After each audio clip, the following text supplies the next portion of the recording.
Olá, vamos falar sobre candidíase bucal, que é popularmente conhecida como sapinho, mas não esse sapinho.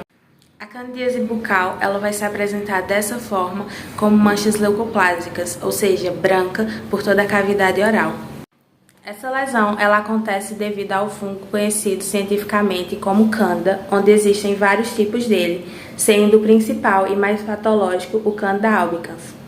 O fungo Candida, ele vive na nossa microbiota de forma comensal, onde uma espécie tem ganhos e a outra não vai ter nem ganhos nem perdas substanciais. Mas acontece um desequilíbrio na nossa microbiota e ele deixa de ser comensal e passa a ser patogênico, causando danos ao seu hospedeiro.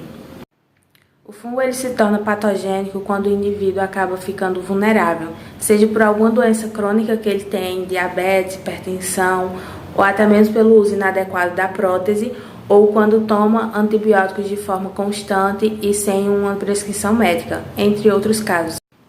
Quando o indivíduo está muito vulnerável, com a sua imunidade muito baixa, há um desequilíbrio tanto nos anticorpos que nos protegem e também nas bactérias benéficas do nosso corpo. Quando há essa diminuição das bactérias benéficas, as colônias de Candida albicans começam a se propagar de forma desordenada e dessa forma começam a surgir as lesões da candidíase bucal. Essas lesões geralmente se encontram na nossa língua, no nosso palato e na nossa mucosa jugal, mais conhecida como bochecha. A candidíase bucal pode se apresentar de três formas, tanto a mais comum, que é a pseudomembranosa, como também a eritematosa e a hiperplásica. Um dos tipos mais comuns é a candidíase pseudomembranosa. Ela é conhecida popularmente como sapinho e há a presença de manchas brancas na nossa mucosa oral, como vocês podem ver aqui na nossa língua. E essa é facilmente removida a raspagem com a ajuda de uma gase, por exemplo. Já a candidíase eritematosa pode ser em decorrência de uma candidíase pseudomembranosa evoluída.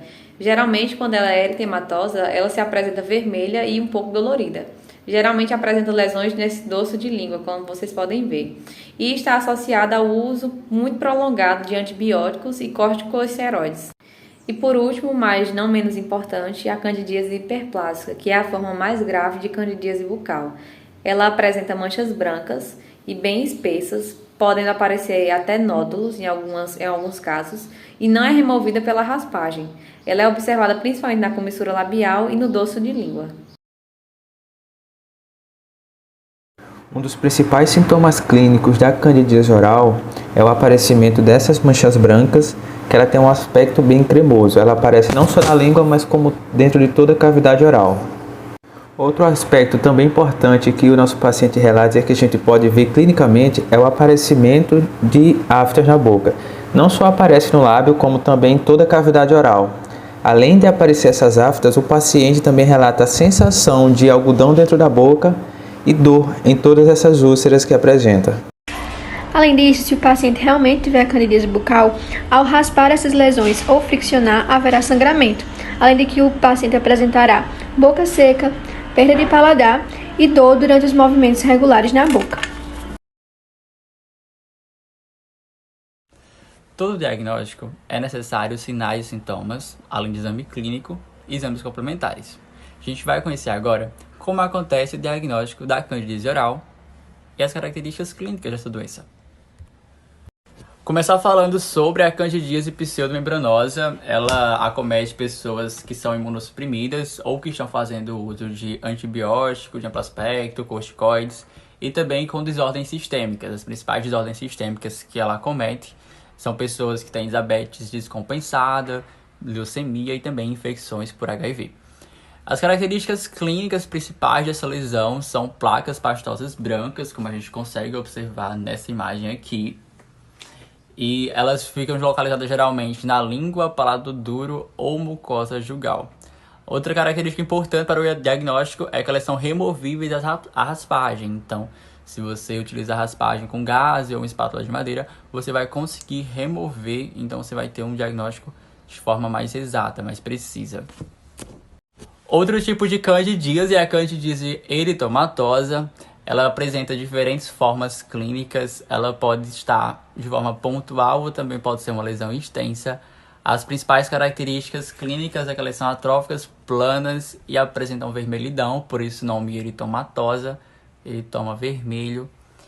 O principal sítio de localização é palato e língua, e o principal sintoma que os pacientes relatam é o de ardência. Então, isso te ajuda bastante a fechar o diagnóstico para esse tipo de lesão. Além dessas características relatadas, temos também a glossite romboidal mediana, que é caracterizada pela região eritomatosa na região posterior da língua, demarcada na linha média com aspecto romboide e elíptico. Geralmente são assintomáticas, simétricas e têm a variação de ser plana e lobulada. Outra característica que devemos relatar também é a quelite angular, que acomete as comissuras labiais com descamação, fissuras e eritema.